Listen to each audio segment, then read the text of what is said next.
The Collins home was filled with warmth and the smell of dinner, but for Amara, the air was ice. She hadn't eaten in 2 days, her hands trembling as she finished the chores her foster mother, Karen, had weaponized against her. Robert Collins didn't even look up from his drink as he pointed toward the front door. "You're a burden we're done carrying," he spat. "Fix your attitude in the cold." He shoved her into the heart of a lethal blizzard with nothing but a thin gray coat. Amara walked until her legs wobbled and her breath came in weak, broken clouds, finally collapsing into a snowdrift as her body gave out. Robert watched from the window and turned away, satisfied. What he didn't know, what he couldn't have imagined, was that a black SUV had just idled at the corner. The man stepping out, dark wool coat sharp against the storm and eyes locked on the girl in the snow, was Kim Jun-seo. To the Collins, Amara was a nuisance. To the Korean Mafia boss, she was about to become the reason he started a war. Hello, family. Welcome to Afro Soul Mafia Stories. Before we proceed to the story, I would love to know where you are watching from. Kindly drop it in the comment section and also subscribe to this channel. Now let's continue with the story. The warmth inside the Collins home felt like a cruel taunt, a golden glow that Amara could see but never touch. Standing in the shadows of the foyer, her slim, delicate frame trembled, though not just from the draft snaking in through the floorboards. It was the deep, hollow ache of a stomach that hadn't seen a real meal in 48 hours. To anyone passing by the large bay windows, the house looked like a portrait of suburban perfection. The scent of roasted chicken and rosemary wafted from the kitchen, and the rhythmic hum of the central heating served as a steady heartbeat for a family that thrived on the comfort they denied her. Karen Collins stood at the granite island, her blonde hair perfectly coiffed, her expression one of practiced indifference as she plated dinner. She didn't look at Amara, but she spoke with a voice like sharpened glass. "The floors are still streaked, Amara. I suppose you were too busy daydreaming to actually work." Amara tried to find her voice, but her throat was dry, her lips parched. "I'm sorry, Karen. I felt a bit dizzy. I'll do them again." From the dining table, Jason and Emily exchanged a smirk that held no warmth. Jason, leaning back in his chair with an athletic arrogance, kicked a stray bit of mud onto the tiles she had just finished scrubbing. "Missed a spot," he drawled, his light brown eyes dancing with a malicious disinterest. Emily giggled, adjusting her trendy sweater, her gaze raking over Amara's disheveled natural curls with a look of pure superiority. To them, Amara wasn't a sister or even a guest. She was a glitch in their perfect aesthetic, a shadow that didn't belong in their bright, fashionable world. The bullying wasn't always loud. Most of the time, it was a quiet, systematic starvation of her soul. It was the way they ate in front of her while she was forced to stand by, the way Robert would forget to include her in the grocery budget, and the way Emily would accidentally ruin the few pieces of clothing Amara owned. For the past 2 days, Amara had survived on sips of tap water and the fatting memory of a half-eaten apple she'd found in the trash. Her body felt light, almost ethereal, as if she were slowly vanishing from the world that hated her presence. Robert Collins entered the room, the heavy tread of his boots echoing his stern, unapproachable nature. He looked at the plated food, then at Amara, his dark eyes showing a clinical lack of empathy. He didn't see a girl on the brink of collapse. He saw a failed investment, a burden that had stayed past its welcome. "Karen says you're being difficult again," Robert said, his voice a low, threatening rumble. He didn't wait for an explanation. He never did. He walked to the front door and threw it open, inviting the howling white void of the blizzard into their pristine hallway. The temperature in the foyer plummeted instantly, the wind screaming as it whipped a flurry of snow across the hardwood. "I won't have a parasite under my roof who can't even keep a floor clean," Robert declared, his face a mask of disappointment. He reached into the closet and tossed her gray coat, thin, cheap, and entirely insufficient, at her feet. "Fix your attitude, Amara. Maybe the cold will clear your head. Don't bother coming back until you've learned how to be useful." Amara looked at her foster mother, searching for a single spark of humanity, but Karen simply turned her back to adjust the centerpiece on the table. She looked at Jason and Emily, who were already digging into their feast, the steam rising from their plates in a mockery of her hunger. "Please," Amara whispered, her voice barely audible over the gale. "It's a blizzard. I have nowhere to go." "You have the street," Robert replied, his hand gripping the brass doorknob. "It's more than you deserve." With a final, heartless shove, Robert forced her out. The heavy oak door slammed shut with a finality that vibrated in Amara's very bones, the lock clicking into place like a guillotine. Suddenly, the rosemary and the warmth were gone, replaced by the violent, stinging bite of the north wind. The snow hit her face like a physical blow, blinding her instantly. Amara pulled the thin gray coat around her shoulders, her fingers already beginning to lose sensation as they brushed against the red sweater peeking out from beneath. The world was a white blur, a frozen wasteland that stretched out in every direction. She took a step, then another, her shoes sinking deep into the drifts. Her legs felt like lead, her heart fluttering in her chest like a trapped bird. Every breath was a struggle, the air so cold it felt like inhaling shards of glass. She looked back once at the house, seeing the warm yellow light of the Collins living room through the swirling frost. They were sitting down to eat. They were safe. They had already forgotten she existed. Amara turned toward the darkness of the road, her natural curls quickly becoming heavy with ice. She didn't know where she was going. She only knew that the hunger was fatting into a terrifying, seductive numbness. As she trudged further into the white silence, the life-tired exhaustion she had carried for years finally began to win. The streetlights flickered and died, leaving her alone in the belly of the storm, a small, fragile spark about to be extinguished by a world that had never wanted her to burn. The black SUV sat idling like a silent predator at the edge of the woods, its exhaust plume curling into the frigid night air. Inside, the atmosphere was thick with the quiet tension of professional violence. Kim Jun-seo's men, hardened soldiers of the underworld, sat in a state of alert readiness, their eyes scanning the darkness for movement. They were used to their boss's calm but intense demeanor, a man who treated every outing like a tactical operation.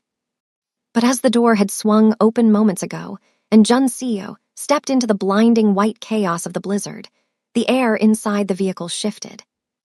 Jun-seo moved through the drifts with a sharp focus that ignored the stinging bite of the wind. He didn't hesitate when he reached the small, still form huddled in the snow.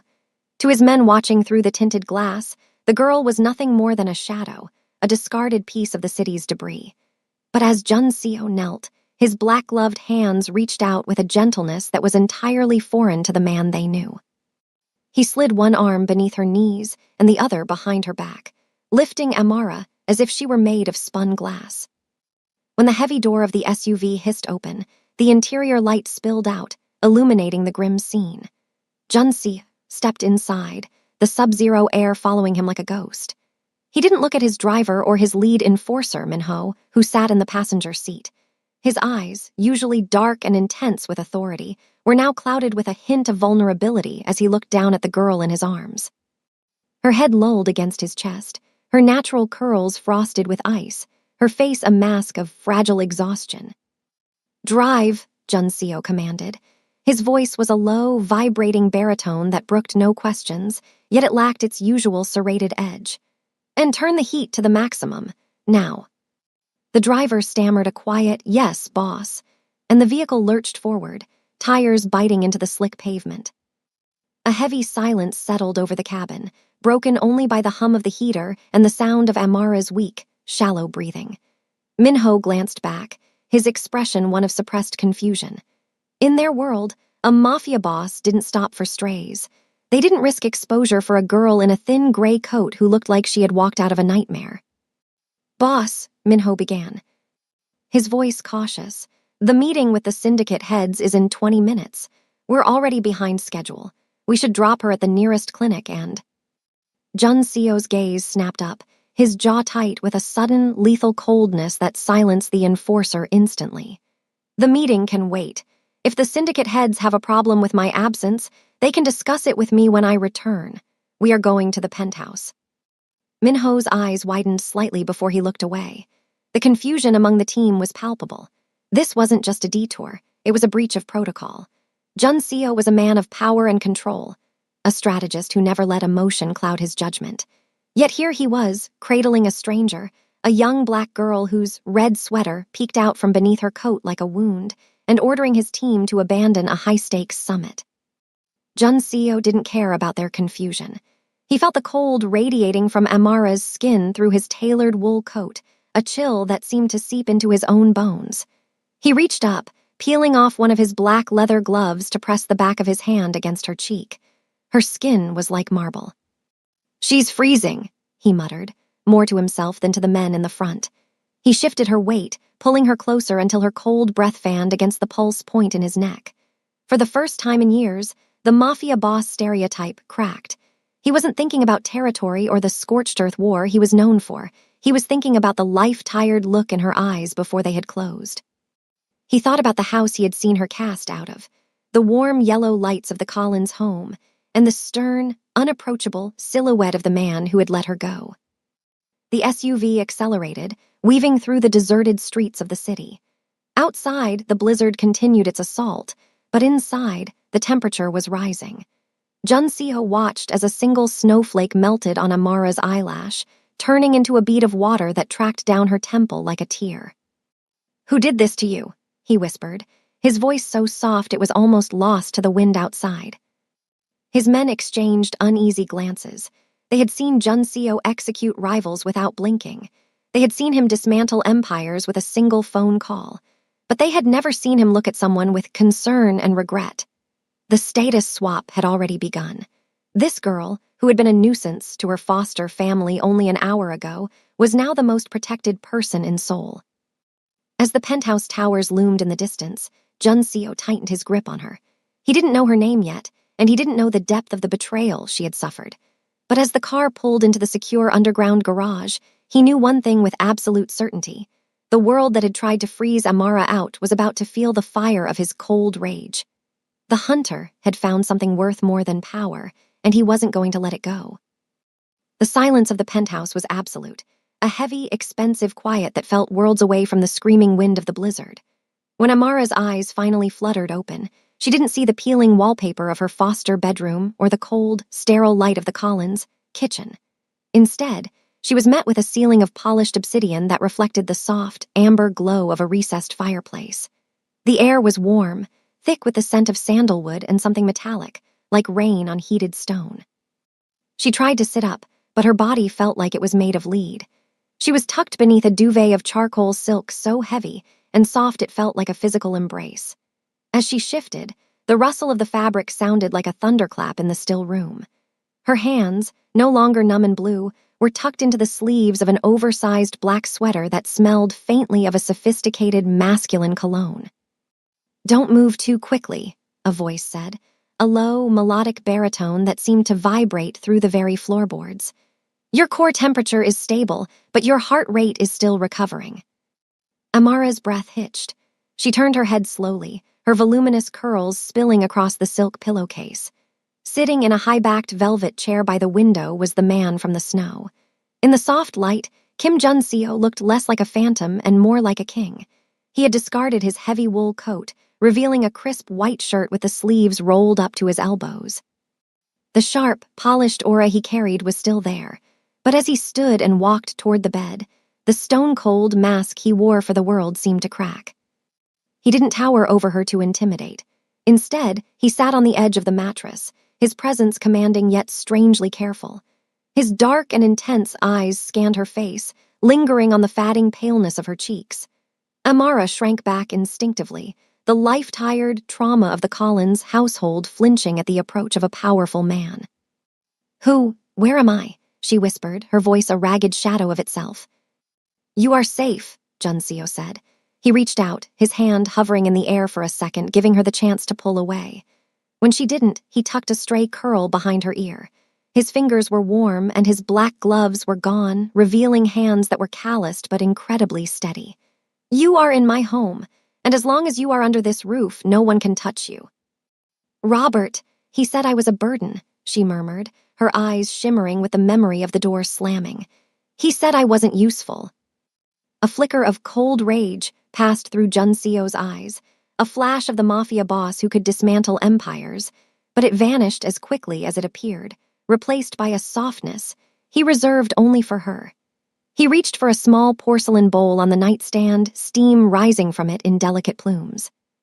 "Robert is a fool who does not understand the value of what he possessed," Junseo said firmly. He dipped a silver spoon into the bowl, a rich, fragrant abalone porridge. He didn't hand her the spoon. He held it up, waiting with a patience that felt like a gift. Eat. You haven't had a meal in days. I can feel the hollow in you from across the room. Amara hesitated, looking at the silver spoon and then at the man who held it. In her world, food was a weapon, something earned through silence and subservience. But Junseo looked at her as if she were the only person in the world who mattered. Slowly, she leaned forward and took the bite.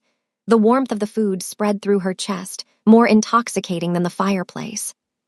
Why? She asked after a moment, her voice gaining a sliver of strength. Why save me? You don't even know me.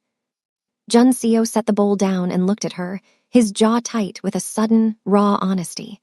I saw a girl who the world tried to break, and I saw that she refused to shatter. I was hunting for something worthwhile in the cold, Amara.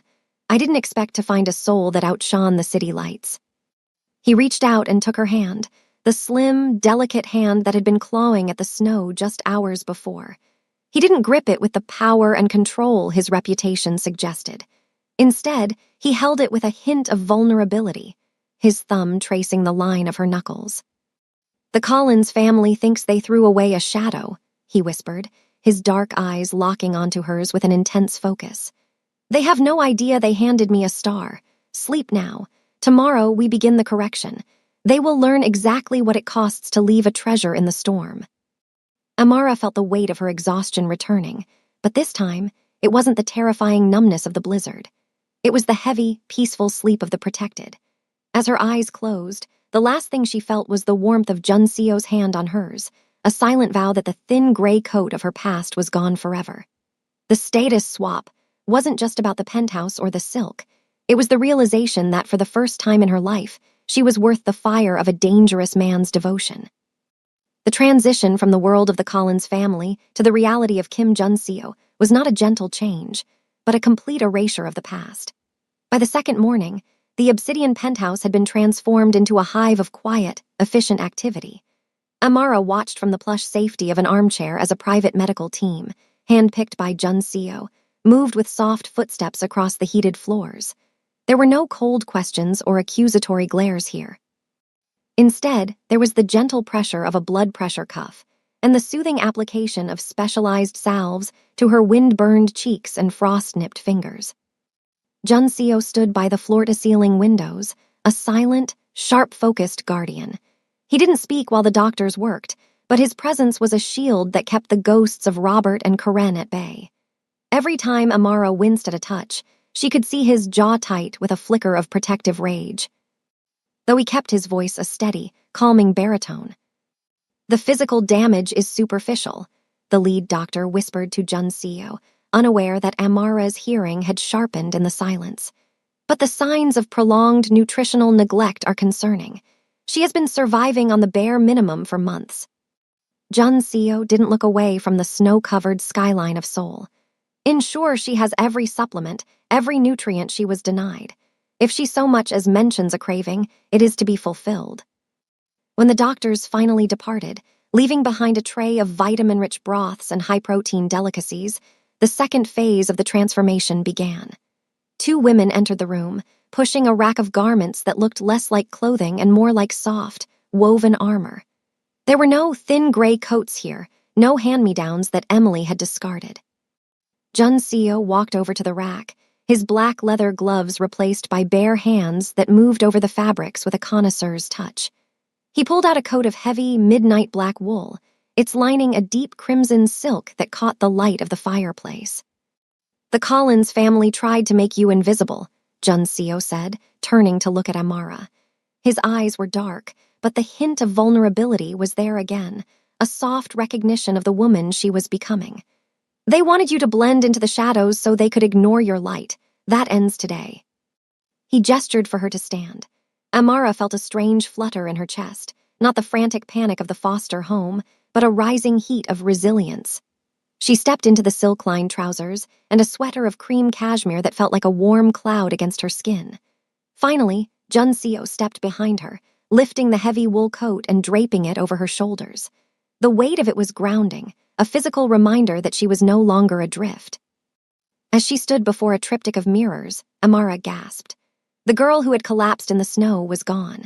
In her place was a young woman whose natural, voluminous curls had been meticulously conditioned until they shone like crown jewels. The gray coat of her trauma had been burned away, replaced by the dangerous sophistication of someone who belonged at a king's side.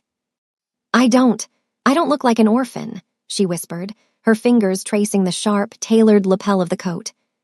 "You never were an orphan in spirit, Amara," Junseo replied, stepping into the mirror's reflection behind her. He didn't touch her, but the closeness of his muscular build and his powerful presence made her feel untouchable. "You were a queen in exile. I am simply providing the regalia." He reached into his pocket and pulled out a small, ornate box. Inside sat a pair of simple, black diamond studs. He didn't hand them to her. He waited for her permission. When she nodded, he leaned in, his scent of sandalwood and cold rain enveloping her. As he fastened the stones, his fingers brushed against her neck, and Amara realized that the Cinderella moment wasn't about the expensive silk or the obsidian penthouse. It was the way he looked at her, not as a burden to be carried, but as a treasure to be protected. For every meal Robert had denied her, Junseo provided a feast.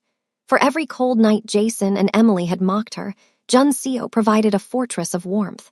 The physical traces of the Collins' neglect were being erased, one cashmere thread and one nutrient-rich meal at a time. "They will see you tonight," Junseo murmured near her ear, his calm but intense gaze meeting hers in the glass. "When we go back to that house to retrieve the few things you actually care about, they will not see the girl they kicked out. They will see the woman who has the power to destroy them." Amara looked at her reflection, her eyes no longer closed in a faint, but open and burning with a growing strength. She wasn't just surviving anymore. She was being reborn. And as Junseo adjusted his own dark wool coat, she knew that the blizzard hadn't been the end of her story. It had been the forge. The penthouse office was a sanctuary of glass and cold logic, perched so high above Seoul that the city lights looked like embers in a dying fire. Kim Junseo sat behind his obsidian desk, the glowing screens before him casting a pale, clinical blue light over his sharp features. He had traded his wool coat for a black silk shirt, the top buttons undone to reveal the coiled tension in his neck. His black-gloved hands were folded, but his sharp focus was fixed on a single man standing across from him, Minho, who held a thick, leather-bound dossier. "I asked for a background check, Minho," Junseo said, his voice a low, vibrating baritone that made the air in the room feel thin. "I didn't ask for a ghost story." Minho cleared his throat, his expression uncharacteristically grim. "It's worse than a ghost story, boss. It's a ledger of greed. Robert Collins didn't take Amara in out of the goodness of his heart. He's a middle-tier accountant for a logistics firm, but his lifestyle, the house, the designer clothes for Emily, the athletic camps for Jason, none of it matches his salary. Our forensic accountants trace the flow. Amara was never his daughter. She was his paycheck." Junseo's dark and intense eyes didn't blink.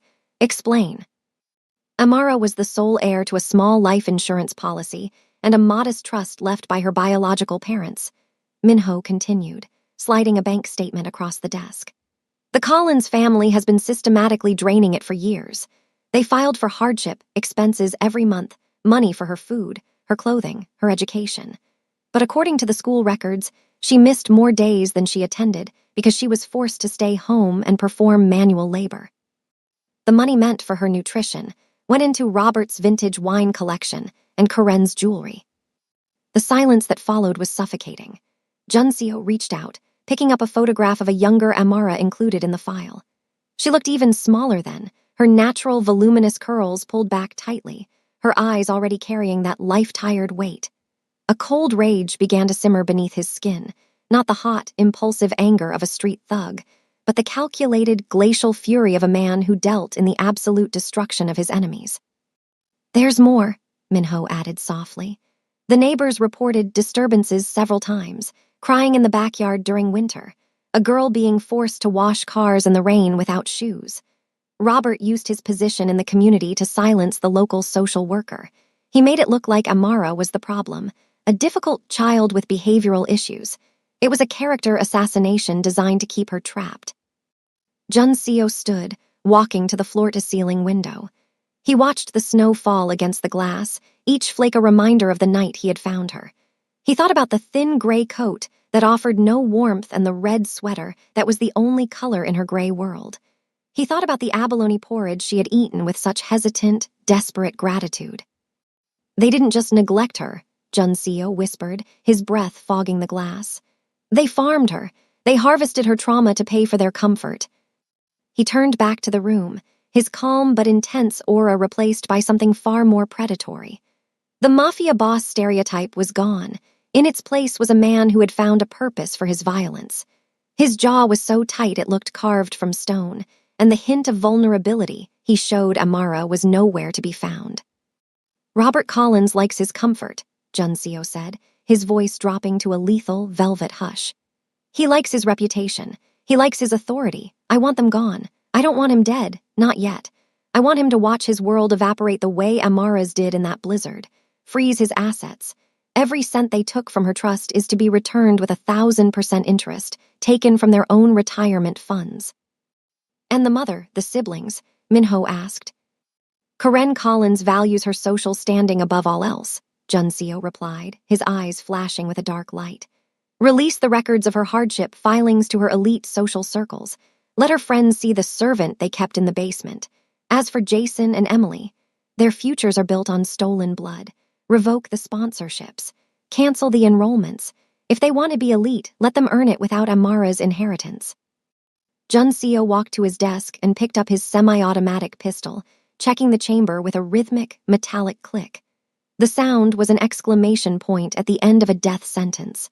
The Cinderella transformation Amara was undergoing was only half of the story. The other half was the scorched earth war that was about to arrive at the Collins' doorstep. They thought no one was watching, Junseo muttered, his gaze drifting to the door of the bedroom where Amara was finally sleeping without nightmares. They thought she was a shadow that wouldn't talk back. They forgot that shadows are cast by the light, and I am the fire that's going to bring it. The cold rage had reached its boiling point. Kim Junseo wasn't just a savior anymore. He was the reckoning.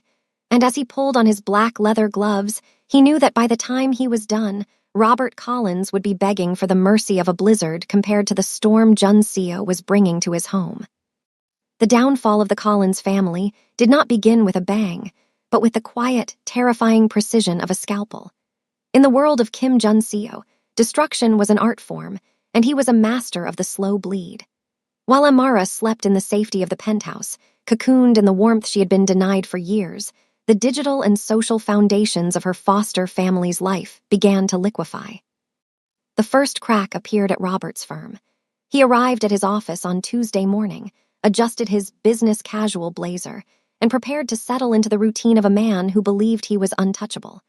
But the atmosphere was different. The usual nods of greeting from the junior accountants were replaced by hurried whispers and eyes that darted away the moment he looked up. When he reached his desk, he found his computer login disabled. 10 minutes later, he was summoned to the partner's office. There were no pleasantries. On the desk lay a stack of forensic audit, results that Junseo's team had leaked through an anonymous, untraceable server. The documents didn't just show Robert's embezzlement of Amara's trust. They highlighted years of fudged, expenses he had claimed from the firm itself to cover the luxury lifestyle he craved. Robert's stern, unapproachable mask crumbled into a pale, sweating mess as he was told his license was being reviewed for fraud. He was escorted from the building by security, carrying his belongings in a cardboard box, the very picture of the burden he had once called Amara. At the same time, the war reached Karen. She was at her weekly charity luncheon, surrounded by the women whose approval she valued more than her own soul. The conversation was light until every phone at the table chimed simultaneously. A community alert had been sent to the Neighborhood Association's private forum. It contained no threats, only evidence, receipts for high-end spa treatments and designer dresses, side by side with photos of the empty pantry Amara had been forced to forage from. The silence that followed was more biting than the blizzard Robert had shoved Amara into. Karen's light blue eyes searched for a friendly face, but she found only coldness and disgust. Her proper household image was shattered. The woman who had looked at Amara with superiority and indifference suddenly found herself on the outside of a locked door, the social circle she had spent a decade cultivating closing its ranks against her. But the most surgical strike was reserved for Jason. He sat in his university's athletic center, basking in the athletic, tall arrogance of a star recruit. He was waiting for his final scholarship confirmation, the one that would cement his perfect future. Instead, he was pulled into the athletic director's office. "There's been an issue with the funding, Jason," the director said, looking at a screen that showed a sudden red flag on Jason's financial aid application. The sponsorship that had been paying his way, a charitable grant funded by a shell company Robert had manipulated, had been revoked. Furthermore, an anonymous tip had prompted a review of his academic standing, revealing that several of his perfect essays had been written by a ghostwriter, or more accurately, by Amara, who he had bullied into doing his work late at night while her own grades suffered. By mid-afternoon, the Collins household was in a state of frantic, panicked collapse. The casual, rebellious Jason was shouting about his lost season. Emily was crying over her fashionable clothing accounts being frozen for suspicious activity. Robert sat at the kitchen table, his average build looking smaller and more overweight than ever, his hands shaking as he realized his bank accounts were being drained to repay the 1,000% interest Juncio had demanded. Juncio watched the live feed of their living room from his office, his black-gloved hand resting on his chin. He didn't feel joy. He felt the cold, industrial satisfaction of a debt being collected. He watched Robert look at the front door, the same door he had shoved Amara through, as if he expected the police to burst in at any second. "They are starting to understand," Juncio whispered, his dark and intense eyes fixed on the screen. "They are realizing that everything they have was built on a foundation of ice, and the sun has finally come out." In the other room, Amara was learning how to breathe again. She didn't know the extent of the psychological war Juncio was waging on her behalf, but she could feel the shift in the atmosphere. The life-tired weight was lifting. For every moment Robert had made her feel like a parasite, Juncio was ensuring Robert felt like a ghost. For every time Jason had treated her like a servant, he was learning the reality of being a nobody. The Collins family had thought Amara was a shadow that wouldn't talk back. They didn't realize that Kim Juncio was the fire that gave the shadow its shape, and he was growing hotter by the hour. The status swap was no longer a dream. It was a brutal, unavoidable reality. The perfect Collins family was being dismantled, brick by brick, while the girl they had left to die in the snow was preparing to rise from the ashes of their reputation. The stillness of the penthouse was usually a comfort, but tonight it felt like a mirror reflecting every jagged edge of Amara's soul. She stood in the center of the vast, obsidian-floored living room, dressed in the cream cashmere Juncio had provided, looking at a small, tattered backpack she had retrieved from the Collins house. It was the only thing she owned that hadn't been bought with stolen trust funds or Juncio's mercy. The weight of the silence pressed against her. For years, she had been told she was a glitch, a parasite, and a burden. Now, as she watched Juncio command an empire from his desk, the old voices began to scream louder than his kindness. She felt like a guest in a life that was too large for her, a fragile bird in a cage of gold. The life-tired exhaustion wasn't just physical anymore. It was the bone-deep fear that eventually, even a man like Juncio would realize she wasn't worth the trouble. She was halfway to the elevator when the heavy tread of his boots stopped her heart. "The wind is still screaming, Amara." Juncio's voice came from the shadows, low and calm but intense. "And you are still recovering. Where do you think you're going with a bag that holds nothing but shadows?" Amara didn't turn around, her shoulders hunched, her natural curls casting a soft shadow against the silk lining of her new coat.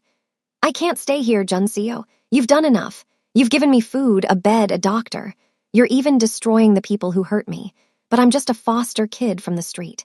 Eventually, you'll look at me and see exactly what Robert saw, a burden." The silence that followed was heavy, but it wasn't cold. Juncio moved into her peripheral vision, his powerful presence filling the space. He didn't stop her, and he didn't reach for his weapon. Instead, he did something she had never seen him do. He reached for the buttons of his black silk shirt. "You think you are the only one who has been left out in the cold?" he asked, his voice dropping to a gravelly whisper. He pulled the fabric aside, revealing his shoulder and chest. Amara's breath hitched. Amidst the tall, muscular build of a man who looked invincible were the jagged, silvered remnants of a past she couldn't imagine. A long, puckered scar ran across his collarbone, and another, deeper mark marred the skin near his ribs. They weren't just wounds, they were a map of survival. "This," he said, pointing to the scar near his heart, "is from the night my father's rivals decided a 10-year-old boy was a burden to their progress. I was left in a basement for 3 days with nothing but the dark. I didn't become a mafia boss because I wanted power, Amara. I became this because I was tired of being the one who was thrown away." He stepped closer, his dark and intense eyes softening into that rare hint of vulnerability. He reached out, not to grab her, but to gently take the strap of the tattered backpack from her hand. He let it drop to the obsidian floor with a dull thud. "You aren't a burden to me," he murmured, his face inches from hers. "You are the first person I've looked at in 10 years who doesn't want something from me. You are the only part of my day that doesn't feel like a war. You think I'm saving you? Amara, I've spent my life surrounded by people who would kill me for a seat at this table. Finding you in that snow, it didn't give me a project. It gave me a reason to come home." Amara looked at the scars, then up at the man who carried them. The status swap she had been experiencing was external, the clothes, the food, the penthouse, but this was the internal shift. She saw the regret in his eyes, the shared trauma of 2 people who had been discarded by the world. For the first time, she didn't feel like a servant or a queen in exile. She felt seen. "I don't know how to be this," she whispered, her voice trembling. "I don't know how to be someone who stays." "Then we will learn together," Junseo replied. He reached out, his bare thumb tracing the line of her jaw with a softness that made her knees weak. "But do not ever think your existence is a weight I'm forced to carry. You are the fire I chose to walk toward. If you walk out that door, you aren't relieving me of a burden. You're leaving me back in the dark." The growing strength Amara had been feeling finally took root. She didn't pick up the bag. Instead, she took a step toward him, closing the distance until her forehead rested against his chest, right over the scar that marked his survival. She felt his heart beating, strong, steady, and for the first time peaceful. The psychological war outside was still raging, and the Collins family was still falling, but inside the obsidian penthouse, the real victory had been won. Amara wasn't a girl in a thin gray coat anymore. She was a woman who was finally learning that her value wasn't something to be earned. It was something to be claimed. And Junseo, the man the world feared, was the only one who had the strength to hold her while she did it.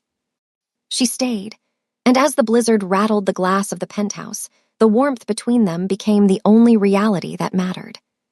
The piece of the obsidian penthouse was a fragile glass ornament, beautiful and clear, until the first bullet shattered it. It happened in the dead of night, the hour when the city's light seemed most distant. Amara was asleep, her dreams no longer filled with the Collins' cold hallways, but with the steady beat of Junseo's heart.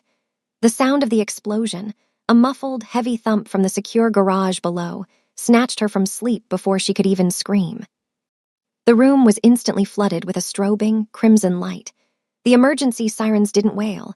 They hummed a low, vibrating frequency that signaled a code black. Before Amara could reach for the bedside lamp, a shadow moved in the darkness. Junseo was already there, his tall, muscular build silhouetted against the fireplace. He was dressed in black tactical trousers and a shoulder holster, his dark and intense eyes scanning the monitors that lined the wall. "Stay low, Amara," he commanded, his voice a lethal, vibrating baritone. "The Park Syndicate found the perimeter. They think I'm soft because I've been distracted by the Collins. They're coming to prove it." He checked the chamber of his semi-automatic pistol with a metallic snick that sounded like a death sentence. But as he turned toward the door, a secondary explosion rocked the building, and the monitors flickered and died. The penthouse plunged into total darkness. "Boss," Minho's voice crackled over the internal comms, strained and distant. "They've jammed the elevators and cut the primary feed. They're coming up the service stairs. We're pinned on the 40th floor." Junseo cursed under his breath, his jaw tight with a rare flash of agitation. He was a master of the scorched earth war, but he was used to being the one holding the match. For the first time, he was defending a heart, not just a territory. He looked back at Amara, his expression a mixture of concern and regret. "I shouldn't have brought this to you," he whispered. Amara stood, the cream cashmere of her sweater a pale ghost in the dark. The life-tired girl who had collapsed in the snow was gone. In her place was someone who had been forged by hunger and silence, someone who knew how to move when the world went cold. She didn't cower. She walked toward the obsidian desk where the backup hardware was housed. "You didn't bring this to me, Junseo." "They did," she said, her voice surprisingly steady. "And you can't fight them if you can't see them." She remembered Jason's arrogant boasting about his high-end gaming rigs and how he'd forced her to fix his network when he crashed it. She remembered the late nights she'd spent teaching herself the architecture of the very systems the Collins had used to track her. She knelt behind the desk, her fingers flying over a hidden secondary keypad Junseo hadn't even mentioned. "The Collins thought I was a servant because I knew how to fix things they were too lazy to understand," Amara muttered, her growing strength manifesting as a cold, digital precision. "Your security is on a closed-loop bypass. If I can reroute the thermal feed to your HUD, you won't need the monitors." Junseo watched her, his sharp focus shifting from the door to the girl he had rescued. He saw the natural, voluminous curls shadowed by the glow of a tablet she'd pulled from a drawer. She wasn't a burden to be protected. She was a partner in the dark. 30 seconds, Amara said, her breath coming in even, focused rhythm. "I'm bypassing the jammer using the satellite link you keep for your offshore accounts." A soft beep echoed in the room. Junseo's tactical earpiece hissed to life. "I have them," he breathed, his eyes widening as the thermal signatures of the invaders appeared on his visor. "Amara, you just gave me the high ground." "Go," she said, looking up at him. Her dark eyes reflected the flickering red emergency lights, burning with a fierce, untamed appearance of resilience. "I'll stay on the comms. I can trip the fire suppression gas in the stairwell if they get past the landing." Junseo hesitated for a fraction of a second. He leaned down, his softness appearing one last time as he pressed a firm, lingering kiss to her forehead. "Lock the door. If anyone but me tries to open it, use the fallback we discussed." As Junseo vanished into the hallway, a shadow of lethal intent, Amara didn't tremble. She sat back behind the desk, the obsidian sanctuary, now her command center. She tracked the heat signatures of the rivals, her voice a calm, steady anchor in Junseo's ear, guiding him through the dark. 2 on the left, Junseo. Behind the reinforced glass, 1 more in the service vent. The sounds of the battle reached her, the muffled thud of suppressed fire, the crash of breaking glass, but Amara remained a stone. She was no longer the girl in the thin gray coat waiting for the world to end. She was the one controlling the light. When the silence finally returned, heavy and thick with the scent of cordite, the door hissed open. Junseo stood there, his black silk shirt torn, his tall, muscular build heaving with exertion. He looked at Amara, who was still sitting behind the desk, her fingers resting on the keys. He didn't say a word. He walked across the room and pulled her into his arms, his black gloves staining the cream cashmere of her sweater. He held her with a powerful presence that was no longer about control, but about gratitude. "They're gone," he whispered into her curls, "and I would have been blind without you." Amara closed her eyes, leaning into the heat of him. The status swap was complete.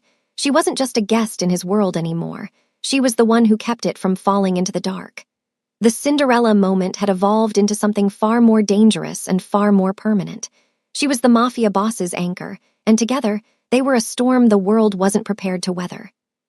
The aftermath of the siege had left the city in a state of crystalline silence, but for the Collins family, the world was screaming. They sat in the center of their pristine living room, though it no longer felt like theirs.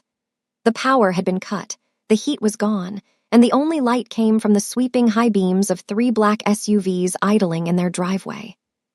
Robert Collins sat on the edge of his leather sofa, his average build looking shrunken, his business casual, shirt wrinkled and stained with sweat. Beside him, Karen gripped her blonde hair, her light blue eyes wide with a terror that no social standing could mask. Jason and Emily huddled together, their entitled arrogance replaced by the raw, shivering realization that the world they had built on Amara's stolen inheritance had vanished overnight. The front door, the same oak barrier Robert had slammed shut against Amara, was thrown open. It didn't break. It was simply opened by a man in a dark, tailored wool coat who carried the cold of the underworld with him. Kim Junseo stepped into the room, his dark and intense, eyes raking over the family with a clinical, lethal detachment. He didn't say a word. He simply stood aside, making a path. Then she stepped in. Amara moved with a powerful presence that silenced the room. She was draped in the midnight black wool coat Junseo had given her, the deep crimson silk lining peeking out like a promise of fire. Her natural, voluminous curls were perfectly styled, framing a face that no longer showed exhaustion or helplessness. She looked at the foyer where she had once shivered, and then she looked at Robert. "Amara," Robert's voice was a pathetic wheeze. He slid off the sofa, his knees hitting the hardwood. "Amara, please, there's been a mistake. We were just trying to teach you discipline. We're your family." "You aren't my family," Amara said, her voice a calm, steady anchor in the freezing room. "You were my jailers. You fed on my future while I starved in your shadows." Karen reached out, her hands shaking. "Amara, think of the children, Jason's scholarship, Emily's reputation. We'll give the money back, all of it." Junseo took a step forward, his hand resting on the semi-automatic pistol at his hip, his jaw tight with the cold rage that had fueled the last week. "The money is already gone," he said, his baritone vibrating through the house. "Every cent is back in Amara's accounts. Your house is in foreclosure. Your cars are being towed. You have exactly what you gave her, nothing." Robert began to sob, a hollow, ugly sound. He crawled toward Amara's boots, expensive, polished leather that had never touched the mud of his backyard. "Have mercy," he begged. "Don't let them take everything. Where will we go?" Amara looked down at the man who had shoved her into a blizzard. She felt the weight of the Cinderella moment, but it wasn't a fairy tale anymore. It was justice. She looked at Junseo, who was waiting for her word. One nod from her, and Junseo's men would ensure the Collins family disappeared into the same white silence they had tried to consign her to. The growing strength in her chest flared. She thought of the thin gray coat and the red sweater. She thought of the abalone porridge and the way Junseo had bandaged her hands. "I won't kill you," Amara said, her dark eyes locking onto Robert's. "That would be an end, and I want you to have a beginning. I want you to walk out that door, Robert. I want you to feel the wind. I want you to walk until your legs wobble and your breath comes in broken clouds. I want you to find out if the world is as kind to you as you were to me." She turned to Junseo. "Let them go, with nothing but the clothes on their backs, just like I had." Junseo's expression softened into that rare hint of vulnerability. He saw the transformation was complete. She wasn't seeking blood. She was seeking a clean break from the rot of her past. He signaled to Minho, and his men stepped back, opening a path to the door. The Collins family scrambled out into the night, fleeing into the cold darkness of the street they had once used as a weapon. They left behind the warmth and the light, becoming the very shadows they had tried to make Amara. As the door remained open, letting the winter air swirl into the house one last time, Junseo walked over to Amara. He didn't speak of the war or the victory. He reached out and laced his fingers through hers, his black gloves meeting her warm skin. "It's over," he whispered. "The debt is paid." Amara looked at the empty house, then back at the man who had found her in the drifts. The life-tired girl was gone, replaced by a woman who knew she was worth the fire. "Where to now?" she asked.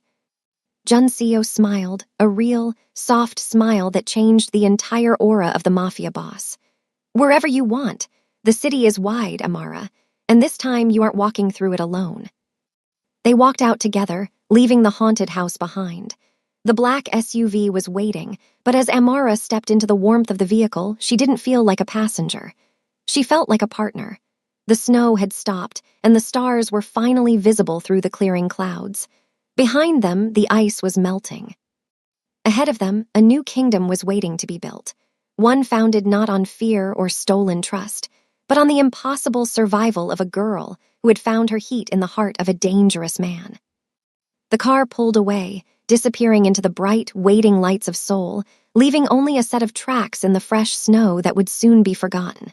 But Amara would never forget. She had survived the cold, and now it was time to burn.